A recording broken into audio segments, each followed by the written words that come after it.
The narrow road twisted through dense forests of spruce and hemlock, my truck's headlights barely cutting through the gloom even at midday. Alaska in early autumn felt like another world entirely, darker, wilder, and impossibly remote compared to my apartment in Seattle. The GPS on my phone kept losing signal, forcing me to rely on the old-fashioned map the lawyer had included with my grandfather's bequest.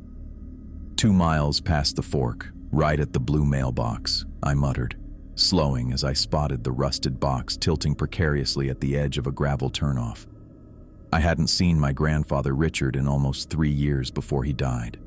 Our relationship had been cordial, but distant, like he was perpetually holding something back. When the lawyer called to inform me I'd inherited maritime equipment of significant value located in Alaska, I'd imagined an old fishing boat or perhaps some vintage navigation tools. Richard had served in the Navy before I was born, and I figured he might have collected nautical memorabilia in his retirement. What I never expected was to inherit a submarine. The gravel road ended at a small clearing where a weathered concrete building squatted like a military bunker from another era. Beyond it stretched a long wooden dock reaching into the dark waters of what appeared to be a natural cove, sheltered from the open ocean by walls of rock. The setting was beautiful in a stark, isolated way, the kind of place where you could feel completely alone in the world. I parked beside the only other vehicle, an ancient pickup truck that had probably been new when my grandfather was my age. As I stepped out, the cold air hit my lungs with shocking intensity, carrying the scent of salt water and pine. My boots crunched on the frosted gravel as I approached the building, wondering if I'd misunderstood the lawyer's instructions. Before I could knock, the door swung open. A man stood in the entrance, silver-haired with the leathery complexion of someone who'd spent decades in harsh weather.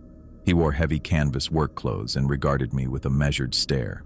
"You Harrison's grandson?" he asked, his voice rough as the gravel beneath my feet. "Yes, Ethan Harrison. Are you—" "James Holloway, caretaker." He didn't offer his hand, just stepped back to allow me entry. "Been expecting you since I got the call from Winter's office." The interior of the building was Spartan but functional. A small office area, what looked like living quarters in the back, and a large open space filled with maintenance equipment. The walls were lined with metal shelving stacked with tools, parts, and supplies, all meticulously organized. James moved to a desk in the corner and picked up a ring of keys and a manila envelope. "Your grandfather left these for you. Said you'd come eventually." I took the items, feeling the weight of the keys in my palm. "Mr. Holloway, I'm not entirely sure what I'm doing here." The lawyer mentioned some kind of vessel, but he was vague on details. James's expression remained impassive. "Not my place to explain. Richard paid me to maintain the facility, not to talk about it. Everything you need to know is either in that envelope or out on the dock." He paused, then added, "Your grandfather wasn't one for wasting words. Neither am I." I nodded, respecting his directness. "Can I see it now?" "It's your property." James grabbed a heavy coat from a hook by the door. "Come on." We walked in silence down the dock, our footsteps echoing off the water's surface. At the end, a large rectangular structure sat covered with canvas tarps, frost clinging to the fabric.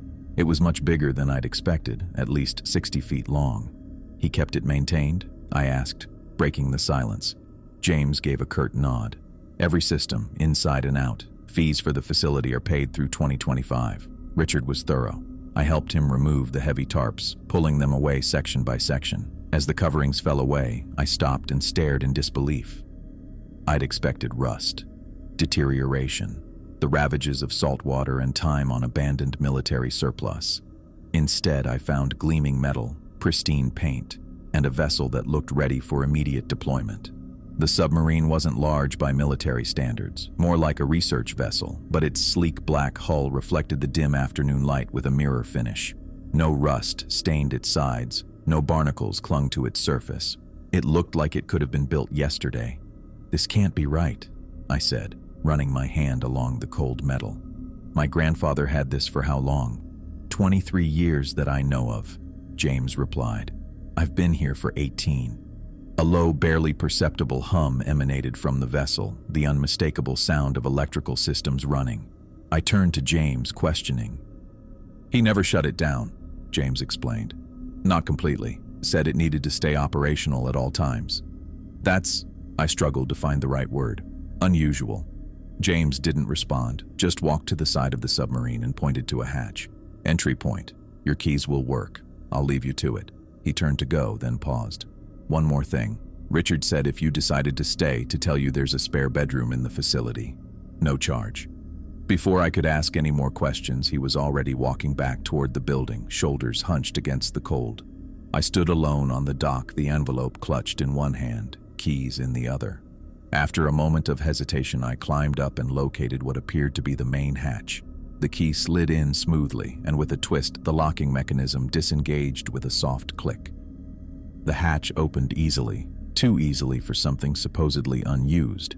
I descended the ladder into the submarine's interior, hit a switch at the bottom, and blinked as white lights flickered to life throughout the vessel. The interior was spotless, not dusty, not abandoned, actively maintained. The control room featured an array of instruments, gauges, and screens, all powered and functioning. The air smelled faintly of cleaning solution and metal polish. I moved slowly through the cramped space, taking in every detail. The submarine had been modified extensively from whatever its original military purpose had been. Additional instruments and controls had been added, along with what looked like specialized recording equipment. The living quarters were sparse but comfortable, a narrow bunk, a small desk, and storage compartments. Returning to the control room, I noticed a leather-bound book sitting open on the main control panel, a logbook filled with page after page of neat, precise handwriting I recognized immediately as my grandfather's. Flipping to the last entry, I froze when I saw the date. Exactly 3 months ago, the day before he died according to the death certificate. The final entry was brief. Systems nominal, containment stable, pressure readings consistent. Contact at 0214 followed protocol. EH will need to be informed soon. EH. My initials. He'd been planning to tell me about this place before he died. Above the logbook, a yellowed page was taped to the wall. 6 rules, handwritten in the same careful script. 1. Never leave the submarine unattended between sunset and sunrise. 2. Always cover the observation windows before dark. 3. If the sonar detects movement when docked, do not acknowledge it verbally. 4. If tapping occurs on the hull, respond with exactly 2 taps, no more, no less. 5. If the depth gauge reads "WEUR" at any time, initiate emergency protocol Alpha. 6. Never, under any circumstances, open the forward hatch while underwater. I stared at the rules, then back at the logbook, understanding slowly dawning. This wasn't abandoned military surplus. This wasn't even a hobby or an eccentric retirement project. My grandfather had been actively maintaining this submarine, visiting regularly, keeping systems running and documenting something. For decades, he'd hidden this from the family, from me. Every fishing trip to Alaska, every research expedition he'd vaguely referenced. He'd been coming here, to this submarine, following these strange rules for some purpose I couldn't begin to understand. I sat in the captain's chair, feeling its worn contours conform to my body just as they had conformed to my grandfather's for years. The envelope from James remained unopened in my hand. Whatever was inside would complete the picture, explain why Richard Harrison had dedicated the final years of his life to a submarine in remote Alaska, and why he'd chosen to pass that legacy to me. I sat in the captain's chair for nearly an hour, flipping through my grandfather's logbook and struggling to make sense of the cryptic entries. The technical jargon was mostly beyond me, but the meticulous documentation of times and contact events painted a picture of someone who had maintained a rigid schedule here for decades. The unopened manila envelope from James felt heavy in my hand. Whatever answers it contained, I wasn't quite ready for them. Instead, I checked my watch, just past 6 in the evening, and made a practical decision. If I wanted to properly assess this unexpected inheritance, I needed supplies. Might as well stay the night, I muttered to myself, running my hand along the polished control panel. See what you're all about. I climbed back up the ladder and secured the hatch behind me. The temperature had dropped considerably, and darkness was already creeping across the water. Alaska in autumn meant rapidly shrinking daylight hours. James was nowhere to be seen, but smoke curled from the chimney of the concrete facility, suggesting he was inside. The drive into town took 20 minutes on winding, frost-heaved roads. I found a small general store that seemed to stock everything from fishing gear to microwave burritos. The elderly cashier raised an eyebrow when I placed my items on the counter. Bottled water, packaged sandwiches, coffee, batteries, a flashlight, and a notebook. "You staying at the Harrison place?" she asked, scanning my items with arthritic fingers. I looked up, surprised. "Yes. How did you—" "Only rode out that way." She bagged my purchases with practiced efficiency. "Richard's boy, aren't you? Got his look about you." "His grandson," I corrected. "Did you know him well?" She shrugged. "Nobody knew Richard well. Came to town every few weeks for supplies. Always polite, never talked much. Same order every time, right down to the brand of coffee." She nodded toward the can I'd selected. That was his brand too. I hadn't realized I'd chosen the same coffee my grandfather drank. Small, unconscious connections like that made me wonder what else I might have inherited besides a submarine. Did he seem strange to you?" I ventured. The woman paused, weathered hands resting on the counter.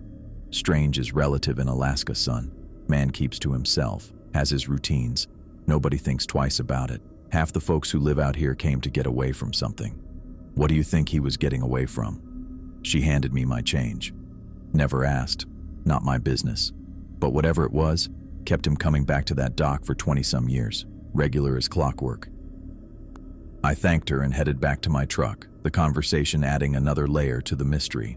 By the time I returned to the dock, full darkness had settled across the cove. The submarine's black hull was barely visible against the darker water, its outline defined only by the absence of stars reflected on the surface. I fumbled with the keys at the hatch, my new flashlight gripped between my teeth. The air inside felt different now, cooler, with a faint metallic tang. I switched on the lights and descended into the main control room, setting up my impromptu camp on the small desk near the monitoring equipment. With nothing else to do, I pulled out the list of rules again, reading them more carefully this time. The specificity bothered me. Never leave between sunset and sunrise. Cover observation windows before dark. Respond to tapping with exactly 2 taps. These weren't maintenance procedures. They sounded more like rituals or warnings. I checked my phone. No signal, as expected, and settled in to wait for something. Anything that might explain why my grandfather had devoted decades of his life to this place. At precisely 11:47, the submarine hummed to life around me. The change wasn't dramatic, no alarms or flashing lights, but unmistakable. The background electrical systems, which had been running at minimal capacity, suddenly increased power. Ventilation fans spun faster, creating a soft white noise. The lighting brightened almost imperceptibly, and most notably, the main sonar screen at the control panel flickered to life, displaying a standard sweep pattern.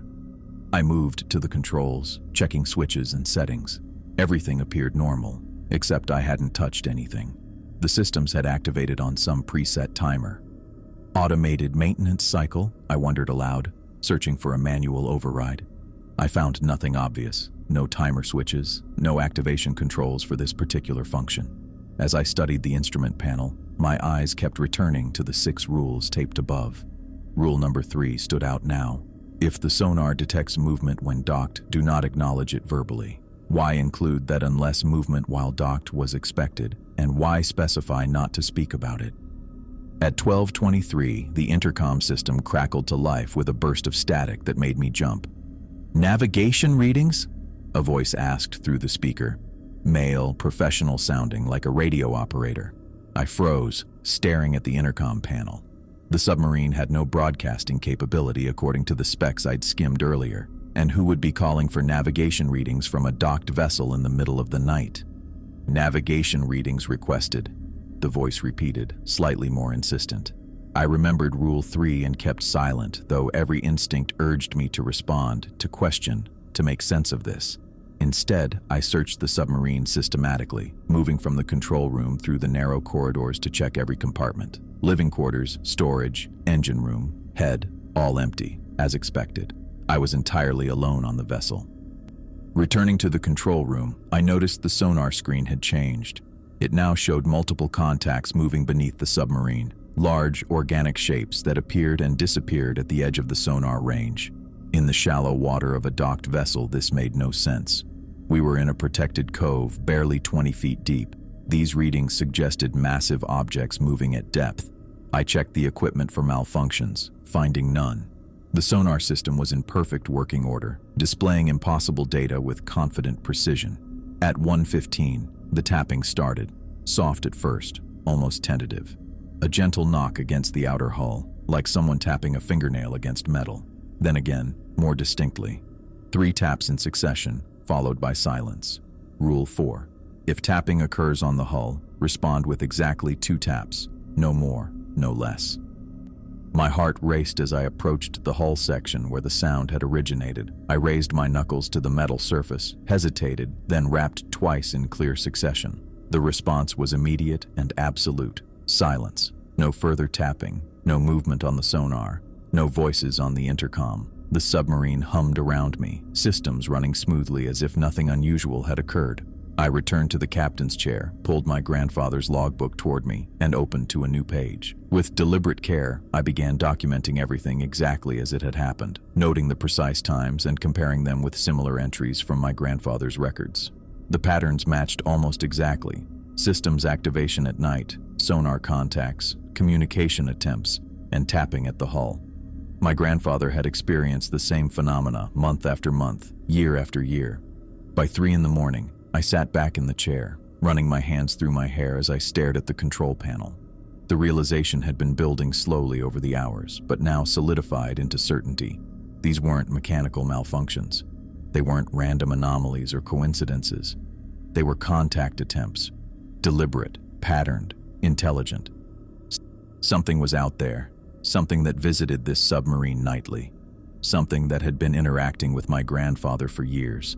Something that now, apparently, expected me to take his place in whatever strange relationship they had established. I looked at the manila envelope still sitting unopened on the desk. It was time to learn exactly what my grandfather had left me, and why. The manila envelope lay open on the submarine's small desk, its contents spread across the metal surface. After the night's bizarre events, I'd finally read through my grandfather's final instructions. The documents inside painted a clearer but no less disturbing picture. Richard Harrison had been part of a classified research program in the 70s, studying anomalous deep-sea readings. The submarine, originally a military research vessel, had been decommissioned and given to him to continue what the documents cryptically called monitoring and containment procedures. My grandfather's neat handwriting filled the margins of official reports with personal observations, contact pattern intensifying, mimicry behaviors evolving, increasing attempts at communication. The final page contained a personal note addressed to me. Ethan, I hope to explain this in person. The responsibility is now yours. Maintain the protocols. I'm sorry. I'd spent the morning in town buying supplies. Most importantly, recording equipment. If something truly was making contact with this vessel, I needed evidence. Proof that I wasn't simply inheriting my grandfather's delusion along with his submarine. The digital voice recorder, infrared camera, and motion sensors sat arranged on the control panel. I'd positioned them strategically throughout the submarine, focusing on areas where last night's activity had occurred. Scientific documentation seemed the most logical approach, regardless of what was actually happening. As sunset approached, I remembered rule number 2. Always cover the observation windows before dark, I muttered, retrieving the custom-fitted black canvas covers I'd found in a storage locker. The submarine had 3 observation windows, small, thick glass portholes that would normally allow views into the surrounding water when submerged. I secured each cover carefully, making sure no light could escape or enter. The last cover fit less perfectly than the others, leaving a slight gap at one corner that I told myself I'd fix tomorrow. With all windows secured, I checked my watch. 6:45. The sun would be completely down within minutes, and if the previous night's pattern held, I had several hours before any activity would begin. I took the opportunity to reread the 6 rules, now seeing them not as curiosities, but as vital protocols. The 5th rule stood out ominously.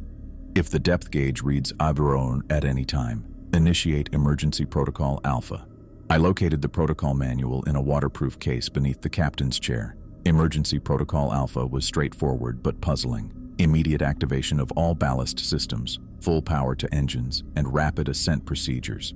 It made no sense for a docked submarine, unless somehow it could become undocked.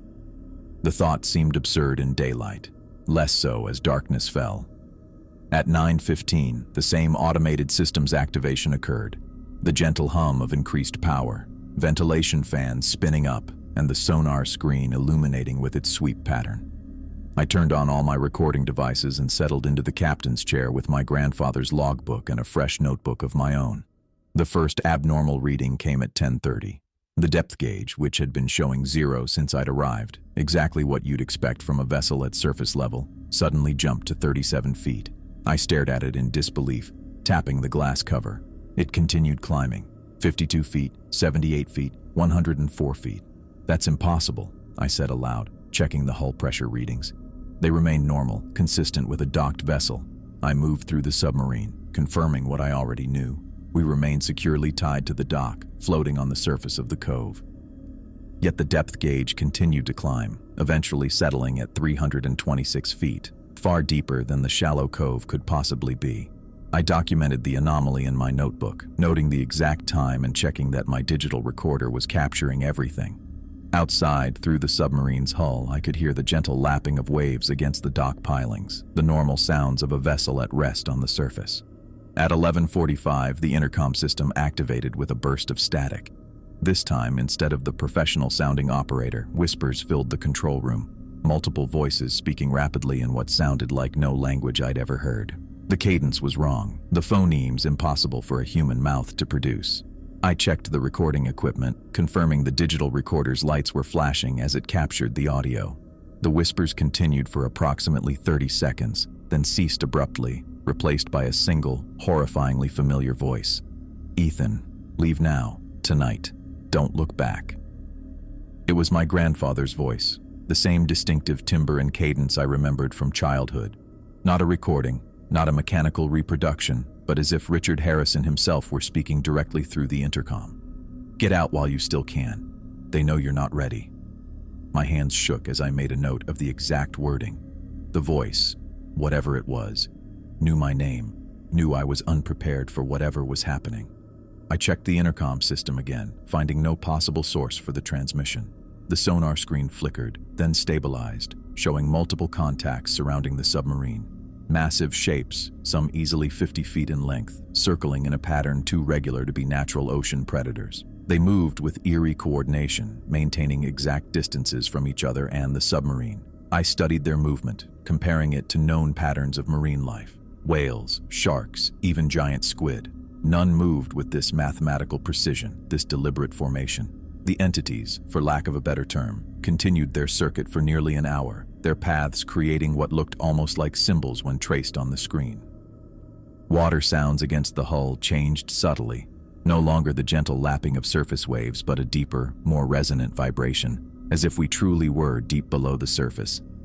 I checked my watch. 1:28 in the morning. The most active period last night had occurred around this time. Movement caught my eye, a brief flash in my peripheral vision, the slight gap I'd left in one of the window covers. Something inside me knew I shouldn't look, that the rules existed for a reason. But scientific curiosity overwhelmed caution. I needed to see what was out there, to understand what my grandfather had been monitoring all these years. I approached the window slowly, telling myself I'd take just a quick glance.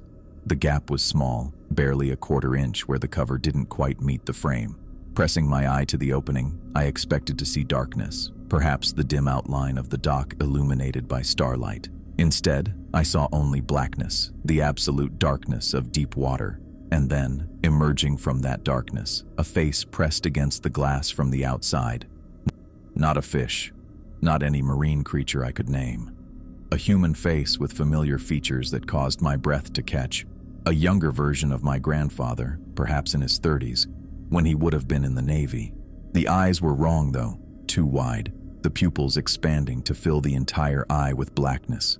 The mouth moved in patterns that didn't match human speech. It saw me watching. I knew it did. The face pressed harder against the glass, the impossible eyes locking onto mine.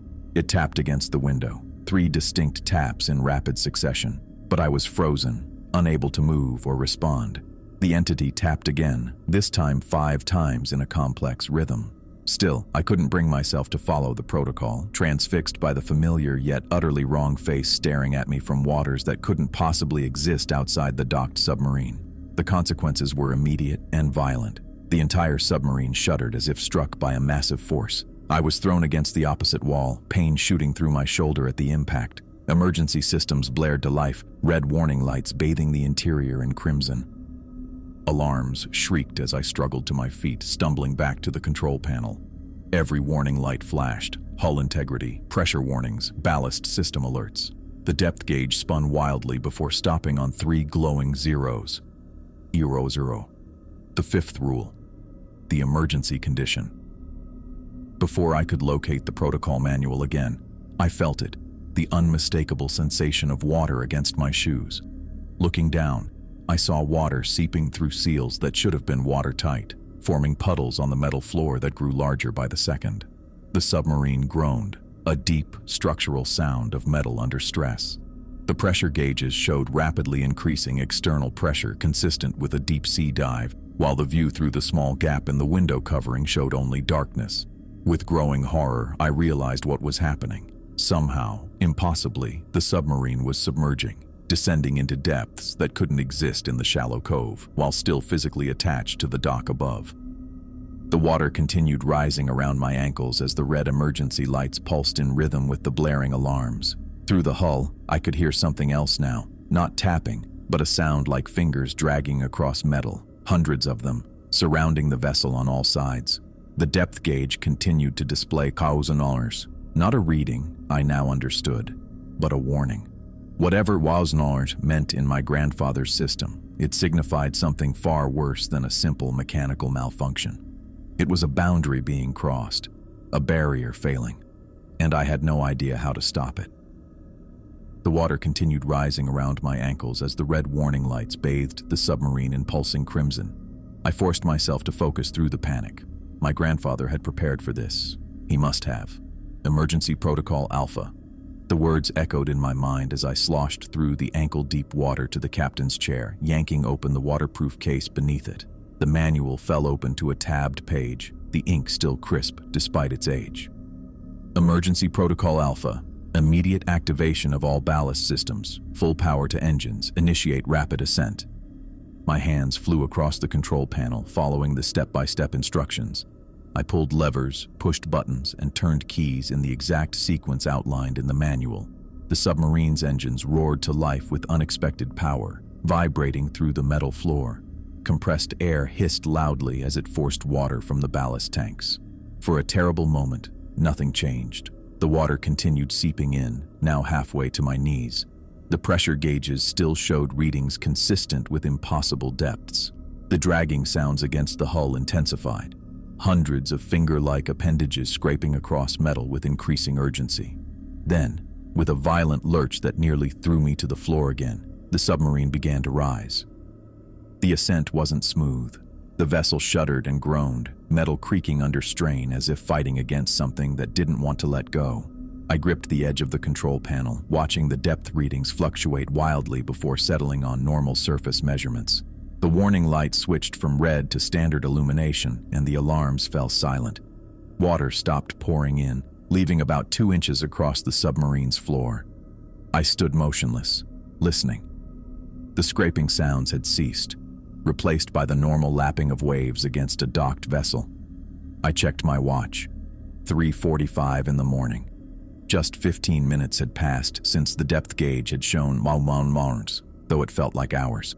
I moved cautiously to the hatch, climbing the ladder and pushing it open just enough to peer outside. The dock looked exactly as it had before, wooden planks stretching toward the shore, my truck parked near the facility building, stars reflected on the calm water of the cove. Whatever had happened, whatever had pulled us down, had released its hold. Dawn would arrive soon. I climbed back down, closed the hatch, and began assessing the damage. The water on the floor was already draining through the submarine's internal systems. Most equipment appeared functional, though several monitors showed static instead of readings. I removed the window coverings, letting the pre-dawn light filter in through the thick glass. Nothing lurked outside, only the dark waters of the cove, now appearing shallow and harmless. "What the hell are you?" I asked the empty water. No answer came, not that I expected one. I spent the next hour documenting everything in my notebook, the exact sequence of events, the readings on various instruments, my observations of the entities on sonar, and my implementation of Emergency Protocol Alpha. The scientific part of my brain insisted on treating this as a research opportunity despite the terror I'd felt. Once finished, I checked my recording devices. The digital recorder had captured the strange whispers and the voice that sounded like my grandfather, but cut out just before the depth gauge hit 0. The infrared camera showed nothing unusual until the submarine began to descend, when it recorded what appeared to be temperature fluctuations forming distinct patterns across the hull, almost like handprints, if hands had too many fingers arranged in impossible configurations. By 7:30, sunlight streamed through the submarine's small windows. I felt relatively safe in daylight, remembering that the first rule specified never leaving between sunset and sunrise. Whatever these entities were, they appeared to operate on a nocturnal schedule. I decided to use these daylight hours productively. After cleaning up the remaining water and checking all systems, I began a methodical search of the entire submarine. If my grandfather had been studying these entities for decades, he must have left more comprehensive records than the brief logbook entries and the 6 rules. The search took hours.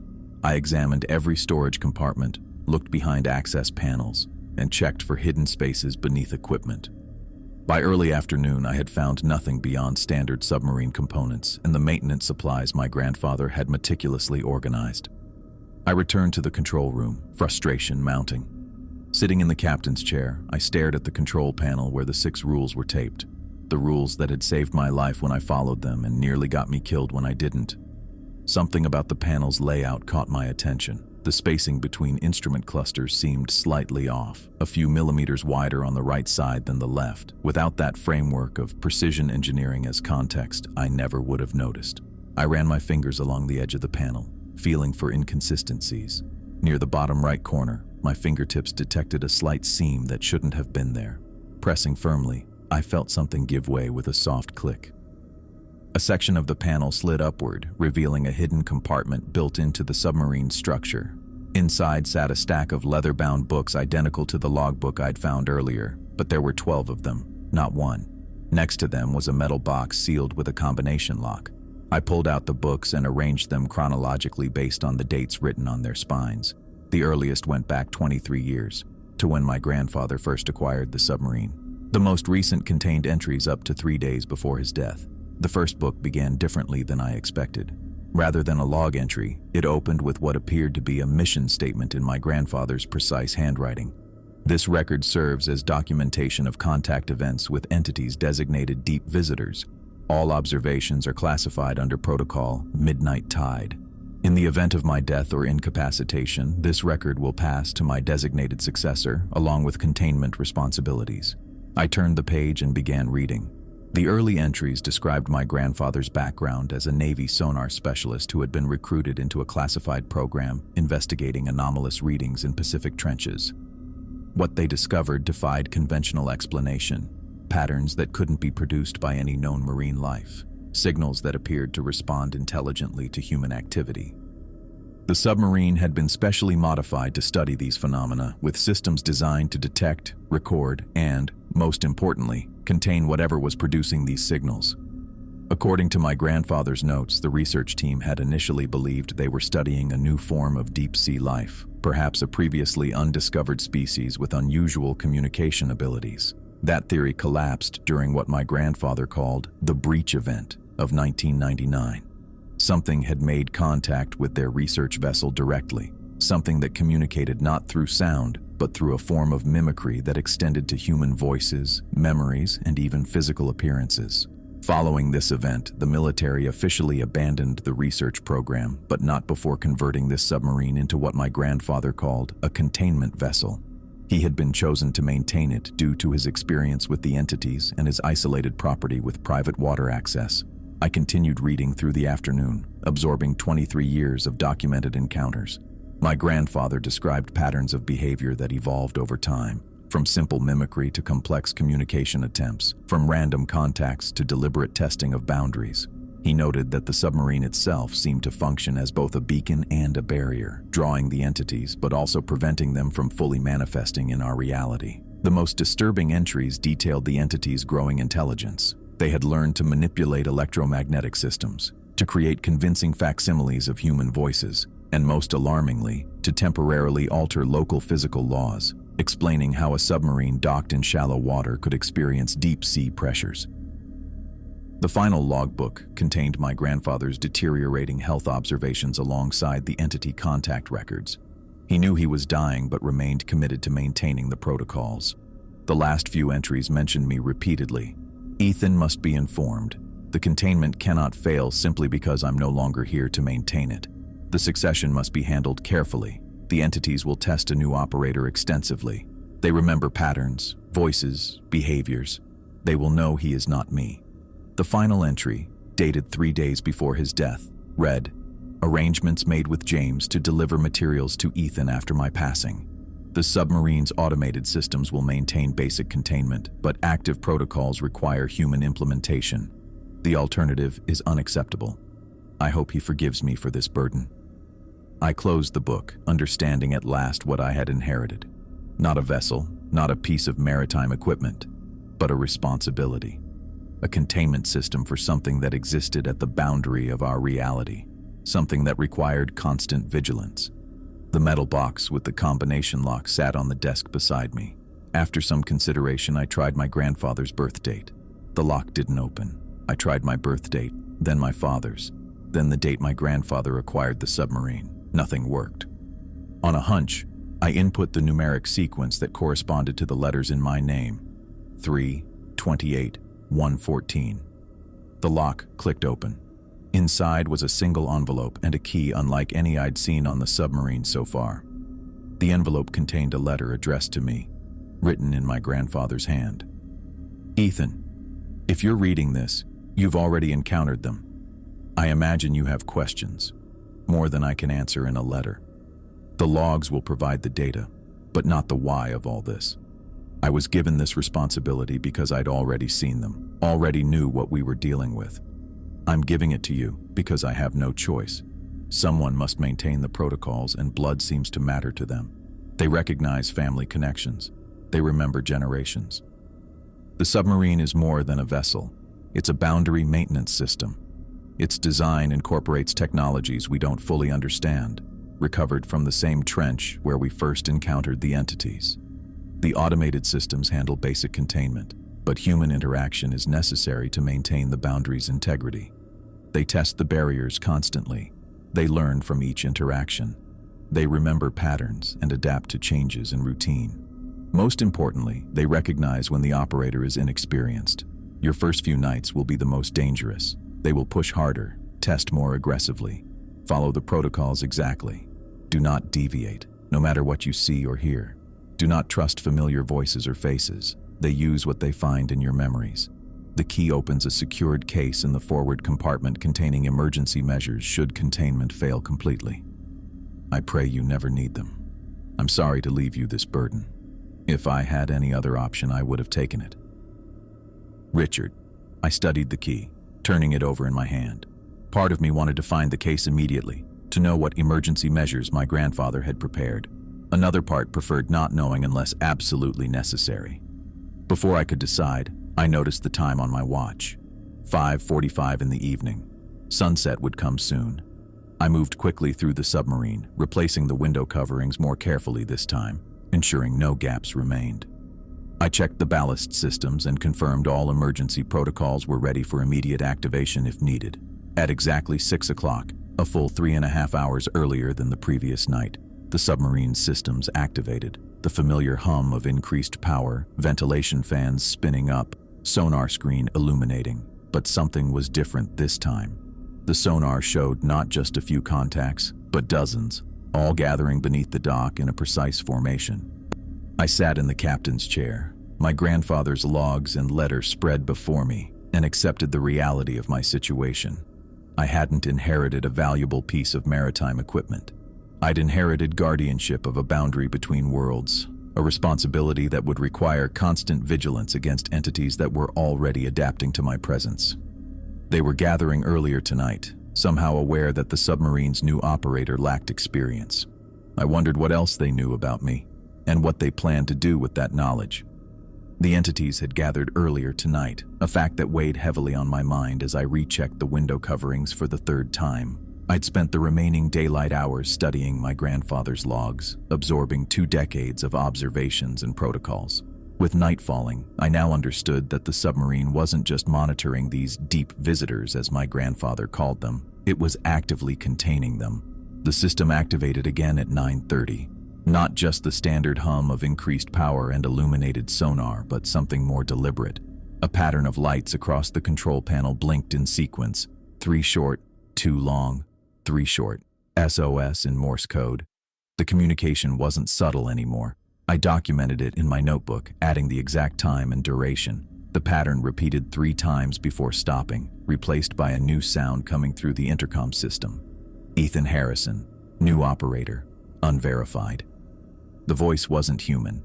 It approximated human speech patterns but missed crucial elements: inflection, breath pauses, the subtle imperfections of natural speech. It sounded like someone who had learned language by reading phonetics rather than hearing it spoken. I remembered Rule 3. If sonar detects movement, do not acknowledge it verbally. I kept silent, watching as the sonar screen showed multiple contacts moving in synchronized patterns beneath the submarine. My grandfather's logs had documented similar behavior, noting that the entities often tested new operators by systematically violating established protocols. At 9:45, shadows moved past the covered windows, visible only as subtle darkening of the edges where the coverings met the frame. Nothing should have been visible with the cover secured properly, yet somehow I sensed movement outside. Not fish, not any natural marine life. The shadows moved with purpose, circling the submarine with a rhythmic precision that felt deliberately choreographed. I continued documenting, measuring time intervals between passes, 7 minutes, 14 seconds between each circuit. Always the same duration, never varying by even a second. No natural creature maintained such mathematical precision. At 10:22, the tapping began. Not the standard pattern from previous nights, but complex sequences that seemed to demand equally complex responses. 3 taps, pause, 5 taps, pause, 2 taps, pause, 4 taps. Rule 4 stated to respond with exactly 2 taps, no more, no less. I approached the hull section, raised my knuckles, and rapped twice clearly.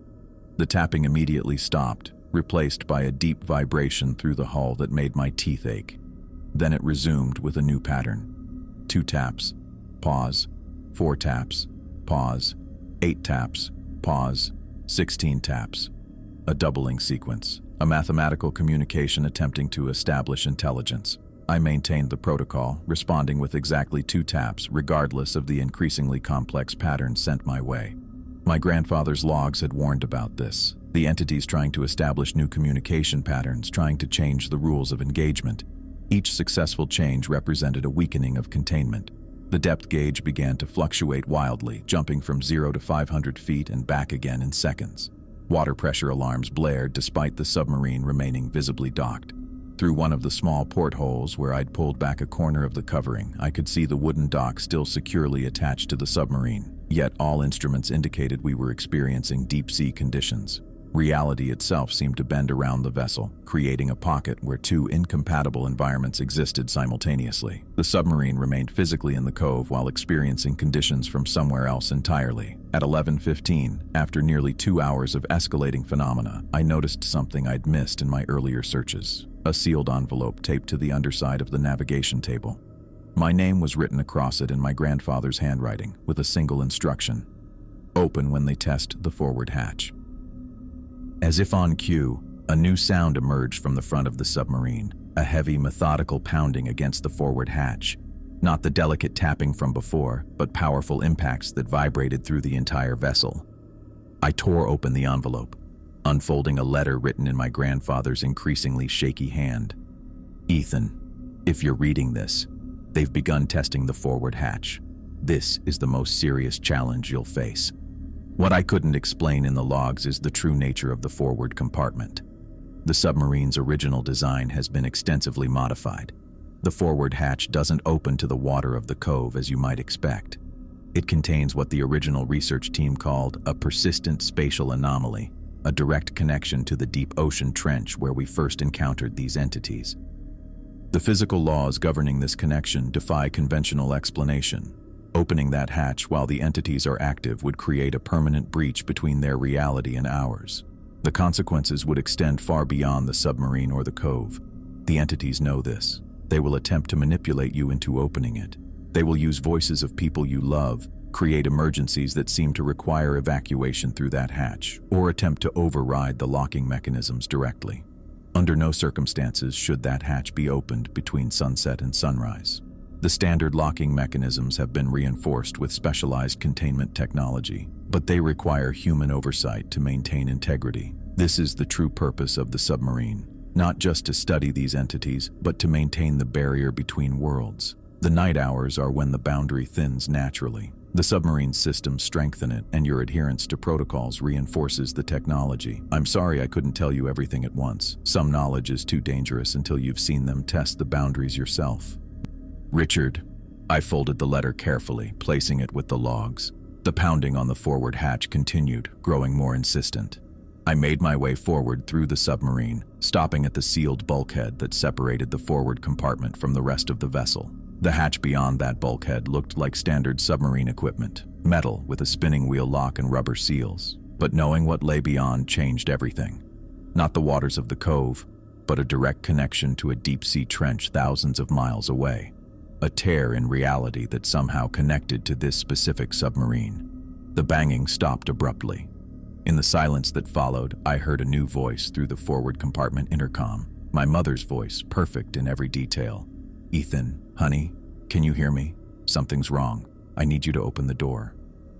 A chill ran through me. My mother lived in Arizona, over 2,000 miles away. She had no knowledge of the submarine. This wasn't just mimicry of a random voice. The entities had pulled this specifically from my memories, using my strongest emotional connections. "Please, Ethan, I don't know how I got here. It's dark and cold. Just open the hatch." I backed away from the bulkhead, returning to the control room. The letter had warned me about exactly this tactic.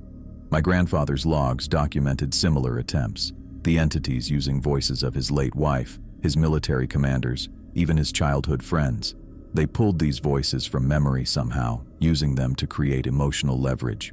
At midnight, the submarine's main lights cut out, leaving only the red emergency lighting. The control panel displayed a cascade of system failures: power regulation, life support, ballast control. According to the readouts, the submarine was rapidly losing oxygen and taking on water, but physical evidence contradicted these readings. The air remained breathable. No water entered beyond the standard condensation on the walls. The entities were manipulating the systems, creating a false emergency designed to make the forward hatch seem like an evacuation route. I manually reset the circuit breakers according to procedures in my grandfather's maintenance logs. The lights flickered back to life, systems restabilizing one by one. The entities were learning, testing different approaches when direct communication failed. By 2:45 in the morning, they changed tactics again. The control panel began operating on its own, switches flipping, buttons pressing, wheel controls turning without human contact. The automatic locks on the forward bulkhead clicked open one by one. I rushed to the bulkhead, manually re-engaging the locks and implementing the additional security protocols documented in the emergency procedures. The entities were attempting to override the submarine's containment systems directly, using their apparent ability to manipulate electromagnetic fields. Standing there, securing the final lock, I faced the truth of my situation. I had two choices: abandon the submarine and let the entities escape the containment, or commit to becoming their permanent guardian as my grandfather had been. This wasn't a temporary inheritance. It was a lifetime responsibility. The entities sensed my indecision. The attacks on the forward hatch intensified, the bulkhead visibly distorted, bending inward as if under enormous pressure. Whatever existed on the other side was pushing against the barrier with unprecedented force. At 3:16 in the morning, 1 minute before what my grandfather's logs called the most dangerous hour, I made my decision. I returned to the control room and activated the emergency protocols Richard had documented for critical containment threats. First, I initiated a complete system reset, shutting down all submarine functions for exactly 7 seconds before restarting with the protected backup systems. Next, I transmitted a coded message to a military contact listed in my grandfather's files, using a communication system I hadn't previously noticed hidden behind a panel marked as Environmental Controls. The message was simple: Midnight Tide Containment Holding. New operator confirmed. Request standard supply schedule resumption. According to my grandfather's notes, this would re-establish the support network that had helped maintain the facility over the years. Delivery of specialized parts, periodic remote diagnostics, and emergency response if needed. The military hadn't abandoned this project entirely. They had simply transferred direct oversight to my grandfather while maintaining background support. As the submarine systems came back online with the reinforced protocols active, the assault on the forward hatch subsided. The pressure against the bulkhead normalized. The entities retreated, not defeated, but rebuffed for now. I spent the remaining hours before dawn preparing for the future I had just committed to. I organized my grandfather's logs chronologically, began drafting my own comprehensive documentation system, and created a maintenance schedule that would ensure the submarine remained in optimal condition. This wasn't just about tonight's challenge. It was about preparing for years, possibly decades, of maintaining this barrier between worlds. My normal life would need to be restructured around this responsibility. I couldn't simply visit occasionally. The protocols required nightly presence. As first light appeared through the submarine's small portholes, the various phenomena ceased entirely. The sonar showed empty water. The systems returned to standard daytime operations. I removed the window coverings, allowing morning sunlight to fill the interior. I climbed up to the main hatch, opening it to breathe the cool Alaskan air. The dock looked peaceful in the early morning light, no evidence of the night's events visible on the calm water. James was outside the facility building, splitting firewood with mechanical precision. He gave me a single nod of acknowledgement, somehow knowing what I had experienced and decided. Looking back at the submarine, I understood finally what my grandfather had protected all these years, and what I would now guard in his place. Not just a vessel or a research station, but a critical boundary point between realities. The entities would return every night, testing me until I either mastered the containment or failed catastrophically. I climbed back down into the submarine, closing the hatch behind me. There was work to be done before sunset. I needed to understand the systems better, refine my responses to their tests, and prepare for the next night's challenges. The entities were learning, adapting, and I needed to stay ahead of them. My old life seemed distant now, replaced by this new responsibility. But as I sat in the captain's chair that had molded itself to my grandfather's form over decades, I felt a strange sense of purpose. Richard Harrison hadn't chosen this duty, but he had fulfilled it faithfully. Now it was my turn to maintain the barrier between worlds, one night at a time.